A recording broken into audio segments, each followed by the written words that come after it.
Laura Ammons. I'm here at SiteOne Landscape Supply to talk about the benefits of color installations.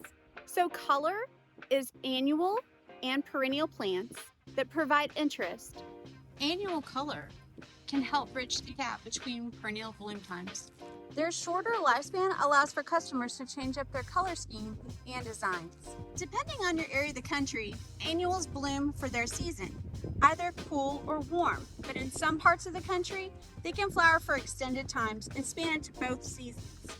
Perennials provide long-term planting color that returns year after year, but generally has a shorter bloom time. So color is versatile. You can use it in mass plantings, borders, beds, and containers.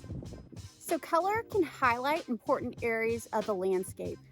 It's a cost-effective way to add curb appeal, and it attracts pollinators. One great benefit of color installations is it also generates recurring revenue for you and your team.